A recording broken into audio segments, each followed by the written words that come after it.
నమస్తే, welcome to media TV plus. ప్రస్తుతం మనతో పాటు ఉన్నారు ఆర్ఎల్డి అధ్యక్షుడు కపిల్వై దిలీప్ కుమార్ గారు. ఈయన మాజీ ఎమ్మెల్సీ కూడా. రైట్, తాజా పాలిటిక్స్ మీద ఆయనతో మాట్లాడే ప్రయత్నం చేద్దాము. నమస్తే సార్. నమస్తే అమ్మా. ఎలా ఉన్నారు? బాగున్నా, థ్యాంక్ యూ. మీరు ఎలా ఉన్నారు? చాలా బాగున్నాను sir. So first of all చెప్పాలంటే కాంగ్రెస్ పార్టీ విషయానికి వస్తే కనుక ఎవరు కాంగ్రెస్ పార్టీకి అగైనెస్ట్గా మాట్లాడినా వాళ్ళకి షోకాజ్ నోటీసులు ఇవ్వడం అనేది ఆనవాయితీగా ఉందా? అంటే ఇటు మహిళలు అని చూడకుండా, లేకపోతే పదవిలో ఉన్నారని చూడకుండా ఎవరికి పడితే వాళ్ళకి అలా నోటీసులు ఇవ్వడం ఎంతవరకు కరెక్ట్ అంటారు? ఏ పార్టీకైనా ఒక నియమావళి, దానికి సంబంధించిన దాని కట్టుబాట్లు ఉంటాయి. అది బ్రేక్ చేస్తే డిసిప్లినరీ కమిటీకి మ్యాటర్ రెఫర్ అవడం సహజం అది. బట్ కాంగ్రెస్లో కొంచెం దాన్ని ఏమంటారు, లాజెస్ ఫేర్, ఎవరిష్టం వాళ్ళదే అన్నట్టుగా కొద్దిగా స్వాతంత్రం ఉంటుంది. చాలా దాన్ని ఏమంటారు, ఇంటర్నల్ డెమోక్రసీ ఎక్కువ. వాళ్ళు సహజంగా చాలాసార్లు వాళ్ళు తిట్టుకుంటారు, మళ్ళీ కలిసిపోతారు, వాళ్ళ అధిష్టానాన్ని కూడా తిడుతుంటారు, లోకల్గా ఉన్న వాళ్ళ నాయకత్వాన్ని తిడతారు, మళ్ళీ దాన్ని రాటిఫై చేసుకుంటూ పోతారు. సహజంగా జరుగుతుంది. Over a period of time మనం చూసాం చాలా సందర్భాలు. కోమటిరెడ్డి వెంకటరెడ్డికి ఇచ్చారు షోకాజ్ నోటీసు. నాగా మీరు షోకాజ్ నోటీస్ మీడియా చింపవతల వారేసాడు. ఆయన ఏమనలే, మరి తీర్మానం అన్నా తిట్టాడు. ఆయన తిట్టాక షోకాజ్ నోటీస్ ఇచ్చారు. ఆయన రిప్లై ఇవ్వకపోతే సస్పెండ్ చేశారు. ఇప్పుడు సునీతారావుకి ఇచ్చారు, నిన్న మొన్న ఇవాళ ఇచ్చారు. ఆమె కూడా షోకాజ్ నోటీస్ రిప్లై ఇస్తే మరి సస్పెండ్ చేస్తారా ఏం చేస్తారో చెప్పలేము. కాబట్టి కొన్ని సందర్భాల్లో వేరే రకమైన పారామీటర్స్ ఉంటాయి. అది ముఖ్యమంత్రి మీద, ఉన్న పార్టీ అధ్యక్షుడి మీద ఆధారపడి ఉంటుంది. కాబట్టి అధిష్టానం ఇంత దూరంలో ఎవడేం మాడుతున్నాడో, ఎవరిని తీయాలి ఉంచాలి అనేది డిసైడ్ చేస్తుంది అనేది అనుకోను. ప్యూర్లీ అది డిపెండ్స్ ఆన్ చీఫ్ మినిస్టర్. అంటే ఆవిడ ఆరోపణలో కూడా ఎలాంటి తప్పు లేదు అని అంటున్నారు. అంటే బేసిక్గా ఏంటంటే పార్టీ కోసం ఇంత కష్టపడి ఇంత పని చేస్తే ఎవరికి గుర్తింపు లేకుండా ఈరోజు బీఆర్ఎస్ నుంచి కాంగ్రెస్లోకి వచ్చిన వాళ్ళకి పదవులు ఇచ్చుకుంటున్నారే తప్ప మమ్మల్ని ఎక్కడ గుర్తించట్లేదు అని చెప్పేసి 25 ఏళ్ల నుంచి మేము పనిచేస్తున్నామని వాళ్ళ అసంతృప్తి వ్యక్తం చేస్తున్నారు. నేనేమంటానంటే ప్రతి పార్టీలో సహజంగా ఇది ఉంటుంది. సపోజ్ మీరు పార్టీ ఎక్స్పాన్షన్ కానీ కన్సాలిడేషన్ కానీ, ఫర్ ఎగ్జాంపుల్ 65 సీట్స్ ఉన్న రేవంత్ రెడ్డి ఏం అవసరం ఉండి బీఆర్ఎస్ ఎంబడి 10 మంది తెచ్చుకున్నాడు? కన్సాలిడేషన్. ఎవరైనా ఒక 10 మంది 20 మంది నుంచి వెళ్ళిపోతే ప్రభుత్వం వేరు కుంపటి పెడితే ప్రభుత్వం పడిపోకుండా అవ్వడానికి ప్రయత్నాల్లో భాగంగా ఆయన ఆ రోజు కేసీఆర్ అదే పనిచేశాడు, ఈయన కూడా అదే పనిచేశాడు. ఎందుకంటే స్లెండర్ మార్జిన్ ఉంది కాబట్టి. సో పదవిలోకి వచ్చినాక దాన్ని కాపాడుకోవడం కూడా కష్టమే, అంత ఈజీ కాదు. ఆ సందర్భంలో మీరు అన్నట్టుగా కొంత బయటి పార్టీ వాడు రావాలంటే అని నాకేమిస్తా ఉంటాడు, ఇది ఇస్తానని ప్రామిస్ చేస్తే రాడు. సో లోపల వాళ్ళకి మీరు అన్నట్టు సహజంగా అసంతృప్తి ఉంటుంది. మేము 15 ఏళ్ళ నుంచి పట్టుకొని వెళ్ళాడుతుంటే వాడు నేను ఆగ మొన్న వచ్చేవాడికి 10 ఏళ్ళు ఇస్తారంటారు. So it has to be mixture. అంటే బ్యాలెన్స్ చేసుకోవాలి. ఇప్పుడు 20-30% బయటోడికి ఇచ్చిన 70% నీకు ఉన్నటువంటి అనుయాయులు ఎవరు, ఎంత కష్టపడ్డారు, పార్టీ నిజంగా ఎవరు ముఖ్యులు, సీనియర్లోనే చూసుకొని ఇస్తే ఈ ప్రమాదాలు రావు. ఎక్కువ శాతం బయటవాడికి ఇచ్చి తక్కువ శాతం వాళ్ళు పట్టించుకోరనుకోండి. ఇంకోటి, దానిలో ఒక టైప్ ఆఫ్ అట్మాస్ఫియర్ ఉండాలి. ప్రతి వాడికి ఒక బాధ్యత ఉండాలి. ఆ కలెక్టివ్ రెస్పాన్స్లో భాగంగా అసంతృప్తి అయితే బుజ్జగించాలి, సీఎం దృష్టికి తీసుకురావాలి, పార్టీ అధ్యక్షుడికి తీసుకురావాలి. ఈ ప్రయత్నం కాంగ్రెస్లో జరగదు, వేరే పార్టీలో జరుగుతుంది. విచిత్రంగా కాంగ్రెస్ పట్టించుకోదు. సముద్రంలో దూకేవాడు దూకుతాడు, ఈత కొట్టి పోయేవాడు పోతాడు, సచ్చేవాడు దస్తాడు అన్నట్టు. ఆఫీస్ ప్రిమిసెస్లో ఇలా ప్రొటెస్ట్ చేశారని చెప్పేసి ఆవిడకి నోటీసులు ఇవ్వడం నాకు తెలిసి సస్పెండ్ చేస్తారా, ఫ్రీ బర్డ్ అయిపోతాం, ఇంకా కాస్త ఎక్కువ పాడు అంతే అంటారా? రైట్. తీర్మానమల్లన్న సస్పెండ్ చేసే వరకు ఆగాడు. అదే అంతకుముందు షోకాజ్ నోటీస్ వరకు ఆగాడు. సస్పెండ్ చేయండి రేవంత్ రెడ్డి కూడా తిరుగుతున్నాడు. అట్లా ఉంటుంది. చెప్పండి. As per my knowledge you are very well educated person. చెప్పాలి అంటే మీరు దాన్ని ఏ విధంగా ఎలా మాట్లాడాలి, ఎలా మౌల్డ్ చేయాలి అనేది మీకు బాగా తెలుసు. అయితే బేసిక్గా ఒక పొలిటికల్ పార్టీలో ఉండాలి అన్నా, లేకపోతే బయట స్పీచెస్ ఇవ్వాలి అన్నా, ఒక పొలిటికల్ స్ట్రాటజికల్గా వెళ్ళాలన్నా కూడా చాలా చదువు అనేది చాలా ఇంపార్టెంట్. బట్ ఈ మధ్య కాలంలో మన మినిస్టర్స్ని చూస్తుంటే నాకు ఎక్కడ అది కనిపించట్లేదు. ఫర్ ఎగ్జాంపుల్, అంటే వీళ్ళకి అసలు ఆ పదవులు ఎలా ఇచ్చారు అనేది నాకు డౌట్గా ఉంది. కొండ సురేఖ నాట్ అబౌట్ కొండ సురేఖ, ఎవరైనా కానివ్వండి సార్. మీకు ఒక ఎగ్జాంపుల్ చెప్తా, సరదాగా చెప్తున్నా. నేను సిస్టమ్ ఎట్లా ఉంటుందని చెప్తున్నాను. ఒక వ్యక్తి యొక్క ప్రాధాన్యత అనేది మనం అంచనా వేయలేం, అతను ఎంత పవర్ఫుల్లో మనం అంచనా వేయలేం. సపోజ్ మీకు తికాయత్ అని ఒక రైతు నాయకుడు ఉండేవాడు. ఆయన కొడుకు కూడా రైతు నాయకుడు, యూపీ నుంచి ఒక ప్రముఖ నాయకుడు. ఆయన అన్ఎడ్యుకేటెడ్, 5-6 తరగతి చదివేవాడు. ఫార్మర్స్ పక్షాన్ని నిలబడి అతను ఒక పిలిపిస్తే ఢిల్లీ మొత్తం స్తంభించిపోయేది. అంటే మీకు తెలియదు జనరేషన్కి. 20 years కింద తికాయత్ పిలుపు అంటే ఢిల్లీ అసలు 3 రోజులు దిగ్బంధం అంతా రైతులు వచ్చి కూర్చున్నాడు. ఇప్పుడు కూడా రైతులు అట్లే వస్తున్నారు పంజాబ్ నుంచి. అటువంటి పవర్ఫుల్ లీడర్ అయినా ఒకనాడు కార్పొరేటర్కి కానీ, ఒకనాడు ఎమ్మెల్యే కానీ, ఎమ్మెల్సీ కానీ తలుచుకుంటే నిలబడేవాడు. ఈ never contested for a single public post. Another example మీకు మరి రీసెంట్గా మీ జనరేషన్లో మీరు విన్నది, మహారాష్ట్రలో శివసేన బాల్ సాహెబ్ థాకరే ఎంత పవర్ఫుల్ అయినా అది సింహం ఆయన పార్టీ గుర్తు కూడా అదే ఉన్నట్టుంది, సింహమే. ఆయన మహారాష్ట్ర రాజకీయాలను మనలాగా స్థానిక తెలంగాణ గురించి మాట్లాడుకుంటే ఎట్లయితే మాట్లాడామో ఆయన మరాఠాలకే ప్రవేశం, బయటవాడు గెటవాడు అనే స్లోగన్ ఎత్తుకొని స్థానికులకే ఉద్యోగ అవకాశాలు, స్థానికులకే అవకాశాలు, రాజకీయ అవకాశాలు చెప్పి పెట్టిన పార్టీ అసలు దేశ చరిత్రలో ఇట్లా దడదడలాడించిందని. శివసేన ఎంత పవర్ఫుల్ అని మహారాష్ట్రలో చాలా సందర్భాల్లో అధికారంలోకి వచ్చాడు. అతను ఎన్నడూ కూడా ఒక కార్పొరేటర్కి కానీ, కౌన్సిలర్కి కానీ, ఎమ్మెల్యేకి కానీ, ఎంపీ కానీ పోటీ చేయలేదు. కానీ ఆయన పార్టీ నుంచి గెలిచిన వాడు మంత్రులయ్యారు, ఎంపీలేరు, యూనియన్ క్యాబినెట్లో సభ్యులేరు. అంత పవర్ఫుల్. నేను ఏమంటున్నా ఒక వ్యక్తిని బట్టి ఒక్కొక్క సందర్భంలో ఒక ఊపు, ఒక మూమెంటం వస్తుంది. దాన్ని మనం ఎడ్యుకేషన్తో ముడిపెట్టలేమంటున్నా. ఆయన బాబాసాహెబ్ ఎడ్యుకేట్, నేను చెప్పిన తికాయత్ కాదు. ఈయన హైలీ ఎడ్యుకేట్. ఆయన సామ్నా అని ఒక పత్రిక నడిపేవాడు. బట్ రాజకీయాల్లో ప్రత్యక్షంగా రాలు. ఆయన కింగ్ మేకర్స్ అంటారు కదా, తికాయత్ కింగ్ మేకరే బాబాసాహెబ్. నేను జస్ట్ ఫినిష్ చేస్తాను. ఈ కాంటెస్ట్లో, ఈ కంటిన్యూషన్లో మీరు అన్నట్టు రాజకీయ పార్టీల్లో రాజకీయ నాయకులు ఎట్లా వస్తారంటే మీకు ఎగ్జాంపుల్ చెప్తాను. మీరు చెప్పిన ఎగ్జాంపుల్, నేను సెక్రటేరియట్లో మీరు అన్నట్టు సుదీర్ఘకాలం ఇక్కడ స్టేట్ గవర్నమెంట్లో పనిచేశాను, గవర్నమెంట్ ఆఫ్ ఇండియాలో పనిచేశాను. నాకు అడ్మినిస్ట్రేషన్ ఇక్కడ తెలుసు, అక్కడ తెలుసు. మంత్రుల దగ్గర ప్రైవేట్ సెక్రటరీగా పనిచేయడం వల్ల అసలు ప్రభుత్వ పనితీరు, మంత్రుల పనితీరు మీద కూడా అవగాహన వచ్చింది. సరే, ఇవన్నీ ఒక ఎత్తు. నేను డైరెక్ట్గా పాలిటిక్స్లోకి వచ్చే ఎమ్మెల్సీ టూటర్స్ కాబట్టి మీరు అన్నట్టు పాలిటిక్స్లో కూడా లక్కీ కనుక అనుభవం వచ్చింది. ఇవన్నీ చూసిన సందర్భంలో నేను సెక్రటేరియట్లో ఒక ప్రైవేట్ సెక్రటరీగా మంత్రి దగ్గర, మాధవరెడ్డి గారి దగ్గర పనిచేస్తూ కూర్చున్న సందర్భంలో నా దగ్గరకు ఒక ఎమ్మెల్యే వచ్చాడు. నాకు చాలా మంచిగా ఉండేవాడు, నేను పేరు చెప్పాను అందువల్ల. ఆయన ఏమన్నాడంటే, దిలీప్, నా కాన్స్టిట్యున్సీలో ఈ సమస్య ఉంది, ఎప్పుడో 20 ఏళ్ళ కింద సంగతి, నాకు ఈ లెటర్ రాసి పెట్టుకొస్తా అన్నాడు. అంటే నేను ఆయనకు స్టెనో నుంచి డిక్టేషన్ ఇచ్చా, కన్సర్న్ మినిస్టర్ పేరు చెప్పాడు, రాసి ఇచ్చాను. అంతా రాసుకున్నాడు. పాపం ఆయనకు సంతకం పెట్టిన తప్ప చదువులేదు ఆయనకి. ఆయన ఎమ్మెల్యే, 3వ ఎమ్మెల్యే. అక్కడ సంతకం పెట్టుకున్నాడు, కాగితం పట్టుకుని పోయాడు ఇవ్వడానికి మంత్రికి. అరగంటలో కోపం మీద వచ్చేసాడు, విసా ఆ కాగితం కూడా తెచ్చేసాడు. ఏమైంది సార్ కాగితం తెచ్చేసుకున్నారంటే ఆ మంత్రికి ఇస్తే వాడు ఇటు తిప్పి చూసి దీన్ని నేను ఏం చేయాలని అడిగాడు. అరే ఏం చేయాలేమని నేను, వాడు ఏం చేయాలో తెలియకపోతే మంత్రికి ఇచ్చి నాకేం లాభం, కాగితానికి తెచ్చుకున్నాడు. అంటే కాగితం రాయడం తెలియని వాడు మీ ఎమ్మెల్యే, ఏమి చేయాలో తెలియనివాడు మీ మంత్రి. ఇట్లా మరి సిస్టమ్. ఎవరు దీనికి కారణం చెప్పండి. అంటే పొలిటికల్ పార్టీస్ ఆలోచించి మీరు అన్నట్టు ఎడ్యుకేట్కి ఇవ్వాలి, నీతి మంత్రులకు పవర్ ఇవ్వాలి. అంతే తప్ప జస్ట్ లైక్ దట్ వాడి దగ్గర డబ్బులు ఉన్నాయనో, ఏదో ఉన్నాయనో, లేదా లోకల్గా క్యాస్ట్ కమ్యూనిటీ పరంగా ఓట్లు ఉన్నాయని ఇస్తే వ్యవస్థ పాడైపోతుంది. అందువల్ల నవ్వుల పాలు కావాల్సిన పరిస్థితి వస్తుంది. నిన్న మన కొండ సురేఖ స్పీచ్ విన్నాం కదా, పాపం ఇంగ్లీష్లో మాట్లాడడానికి ప్రయత్నం చేసి గందరగోళ పడిపోయింది. ఆమె చదువు రాదని అనను, బేబీ బ్యాక్గ్రౌండ్ రియల్, ఆమె గ్రాడ్యుయేటో కాదో నాకు తెలియదు. కానీ సిస్టమ్ ఎట్లుంటుంది, యూరోప్లో ఉన్నారు, రష్యన్ పుతిన్ ఉన్నాడు, కొరియా సంబంధించిన కింగ్ ఉన్నాడు, ఎవరైనా కానీ వీళ్ళెవరు కూడా వాళ్ళ భాషలో మాట్లాడతారు తప్ప ఇంగ్లీష్లో మాట్లాడరు. నీకేం కర్మ, నువ్వు తెలుగులో మాడచ్చు కదా, బట్ పక్కో ట్రాన్స్లేట్ చేస్తారు. దట్ షోస్ మనకి క్లియర్గా కనపడుతుంది వీళ్ళకి చదువు రాదేమో అన్న డౌట్ అనేది ప్రపంచానికి అర్థమవుతుంది. అది నువ్వు చెప్పాల్సిన అవసరం లేకుండా యూరోప్ కంట్రీస్లో మీరు ఎక్కడ పోయినా ఇంగ్లీష్ రాదు. Europe is so near to Britain, వాడికి నెసిటీ కూడా లేదు, వాడిని మాట్లాడు ఇంగ్లీష్. వాడి కోపం, మీరు నాకు అవసరం, మనం పోతాం కాబట్టి. వాళ్ళకు కూడా వాళ్ళ భాష మాడితే దాన్ని ట్రాన్స్లేట్ చేసేవాడిని, వాళ్ళని అంటారు ట్రాన్స్లేట్ చేసేవాడు దుబాసి అంటారు. ఆ దుబాసిని పెట్టుకుంటావు నువ్వు కానీ వాడు కానీ, వాడు తర్జుమా చేసి ఇస్తాడు కదా, ఇంకా అద్భుతంగా పోతుంది మెసేజ్ కదా. నీ భాషను అద్భుతంగా మాడితే అది వదిలిపెట్టి రాని ఇంగ్లీష్ పట్టుకొని వెళ్ళాడి ఉన్న పరువు తీస్తే ఎట్లా? సీరియస్లీ, అంటే అక్కడున్న వాళ్ళంతా కూడా తనను చూసి నవ్వుకున్నారు కూడా. ఇప్పుడు వైరల్ కదా వీడియో, ఇప్పుడు చాలా వైరల్, తడబాటు అంతా. అండ్ మోర్ దాని తర్వాత చాలా ఇన్సిడెంట్స్ కూడా చూసుకున్నట్లయితే కనుక పొంతనే లేని మాటలు.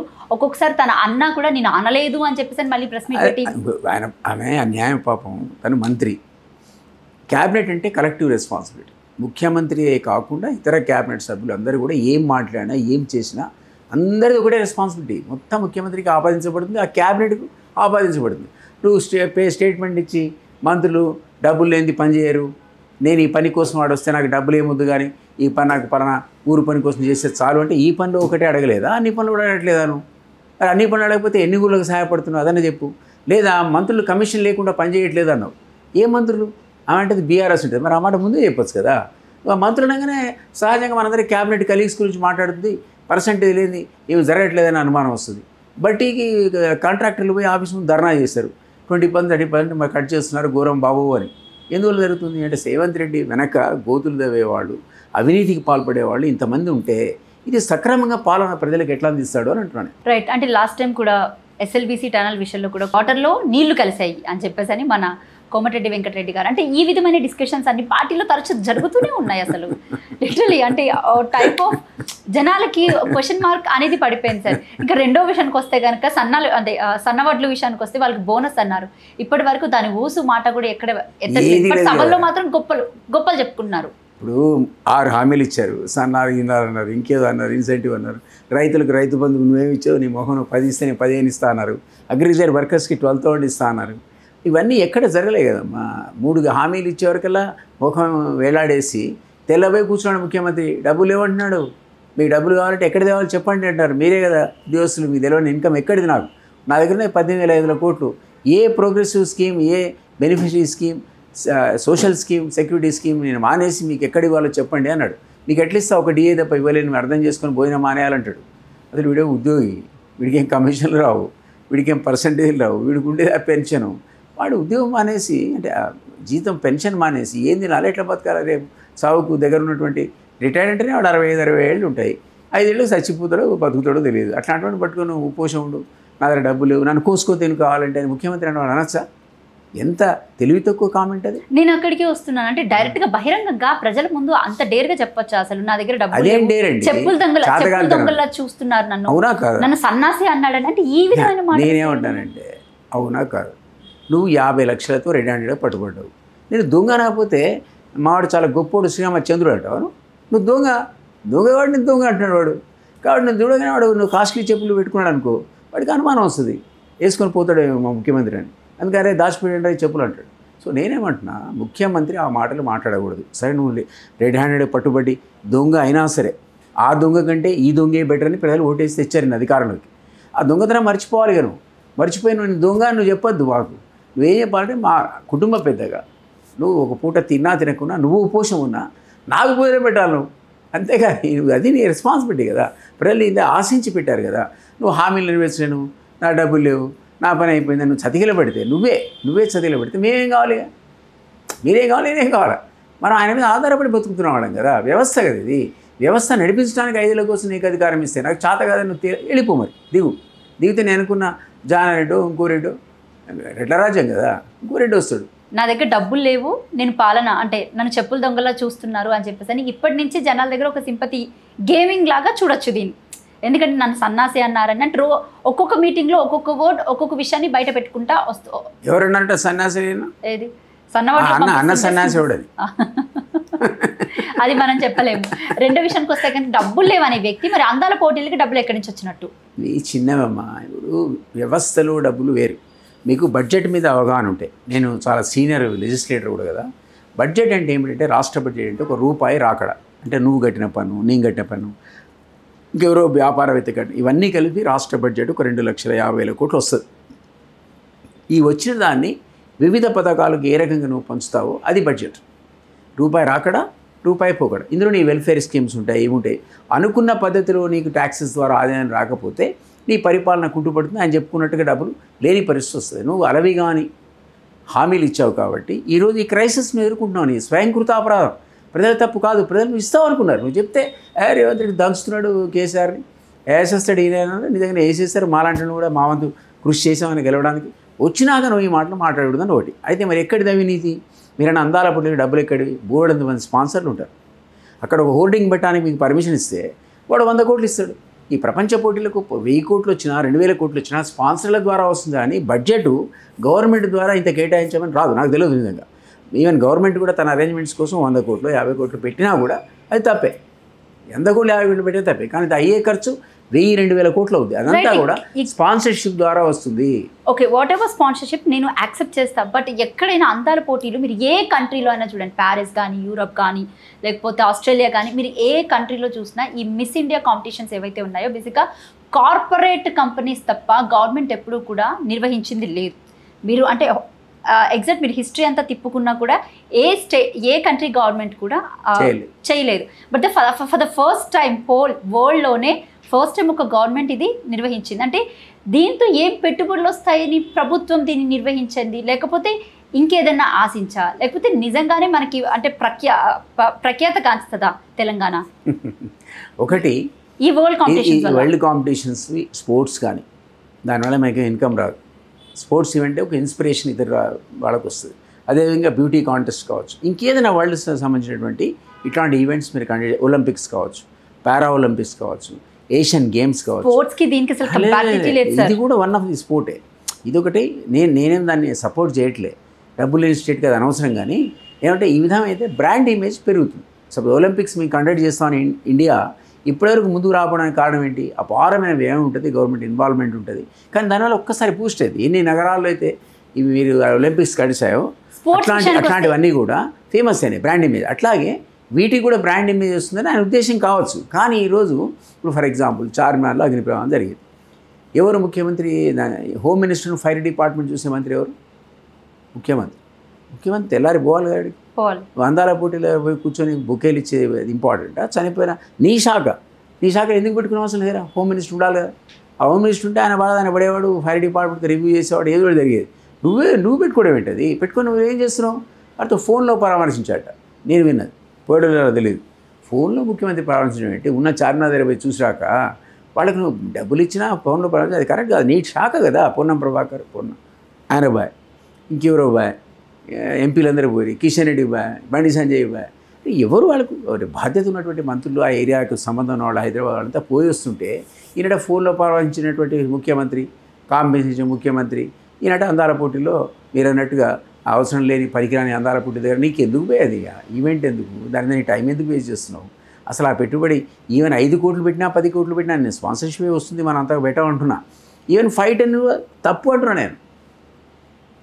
రైట్. ఇప్పుడు రీసెంట్గా మరొక న్యూస్ బయటకు వస్తే కాళేశ్వరం ఇష్యూ మీద కేసీఆర్కి నోటీసులు ఇవ్వడం జరిగింది, అటు హరీష్ రావుకి కూడా ఇవ్వడం జరిగింది, ఇటు ఈటల రాజేంద్ర కూడా ఇవ్వడం జరిగింది. సో దీని మీద మీ స్పందన ఏంటి సార్? ఒకటి కమిషన్ వేశారు, సుదీర్ఘకాలంగా అది ఎంక్వైరీస్ జరుగుతుంది.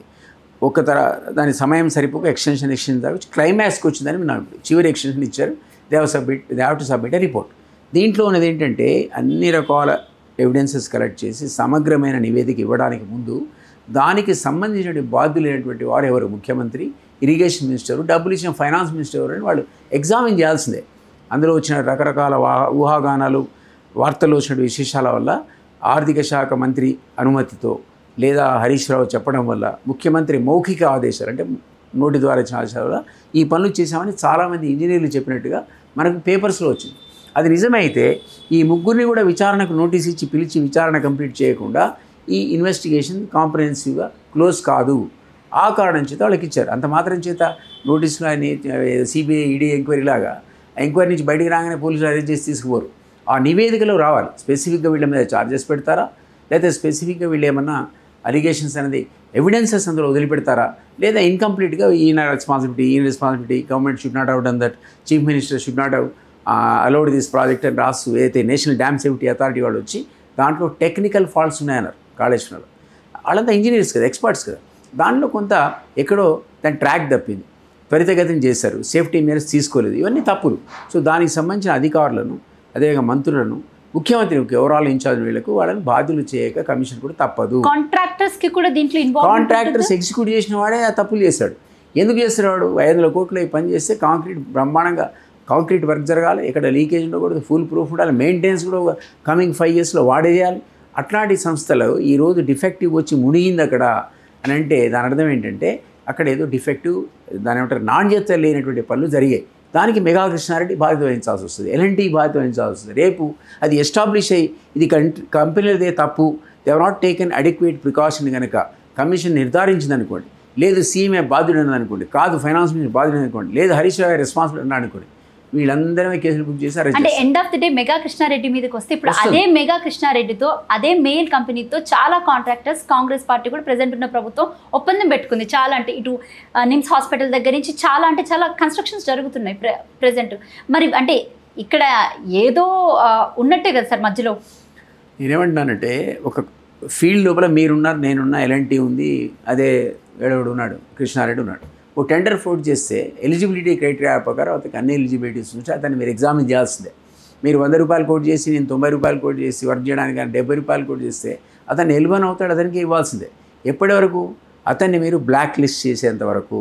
ఇతని ఇప్పుడు కాంట్రాక్ట్ చేసిన వాడు సబ్స్టాండర్డ్ వర్క్ కాళేశ్వరంలో వస్తుంది అనుకుందాం, కాళేశ్వరం లోపల సబ్స్టాండర్డ్ వర్క్ అని వచ్చింది అనుకుందాం, వస్తే దాని రెస్పాన్సిబిలిటీ ఇతని మీద ఫిక్స్ అయింది అనుకున్నాం, government will block listing. Next వచ్చే టెండర్లో ఇతను పార్టిసిపేట్ చేయకుండా మీరు ఖచ్చితంగా బ్లాక్ లిస్ట్లో అతను పెట్టాల్సిందే. ఇక్కడ గవర్నమెంట్ ఆఫ్ ఇండియా కూడా పెట్టాల్సిందే. అది జరుగుతుందని అనుకుంటా ఎంకరేజ్ ఒక విధానాన్ని చూసిన సందర్భంలో. అది జరగనంత వరకు ఇది open to participate in tender. చెన్నైలో పోతాడు, ఇక్కడ పోతాడు, లండన్కి పోతాడు, టెండర్ వేసుకుంటాడు. అంటే ఓ పక్కనే చూస్తుంటేనేమో గవర్నమెంట్ బాగా సపోర్ట్ చేస్తున్నట్టుంది మెయిల్ కంపెనీకి. ఇటు ఎలక్ట్రికల్ బస్సెస్ దగ్గర నుంచి చాలా కంపెనీస్, అంటే చాలా వరకు గూడ్స్ దగ్గర నుంచి మెయిల్ కంపెనీకి సంబంధించినట్టు ఆటోస్ కానీ, బస్సెస్ కానీ, కన్స్ట్రక్షన్స్ కానీ ఇలా చాలా కనిపిస్తున్నాయి. మరి అంటే గవర్నమెంటే మెయిల్ కంపెనీని ఎక్కువగా ఎంకరేజ్ చేస్తున్నట్టే ఉంది కదా మరి. అదే కదా మనందరం అనుకునేది. తెలంగాణ సమాజం ముందు కోరుకుంది ఏంటి? తెలంగాణ వస్తే మన కాంట్రాక్టర్లే డెవలప్ కావాలా, మన ప్రాంత పిల్లలకి ఉద్యోగాలు రావాలనుకున్నాం. ఇంకా అదే మెగా కృష్ణాడి మళ్ళీ అదే ఇలాంటి అదే వాడికి వస్తున్నాయి. మన వాళ్ళని చిన్న చిన్న పార్ట్స్ విభజించి మన వాళ్ళనే పార్టిసిపేట్ కంటారా మీకు ఇస్తామని నామినేషన్ బేసిస్ మీదనో వాలంటీర్ ఆర్గనైజేషన్కో సెల్ఫ్ హెల్ప్ గ్రూప్స్కో ఇచ్చుంటే బాగుండేది.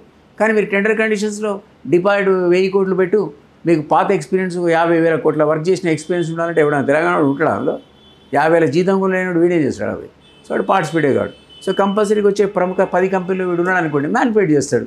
గతంలో సంబంధాలతో మ్యానిపులేషన్ కూడా చేస్తాడు, చేసి టెండర్ దక్కించుకుంటాడు.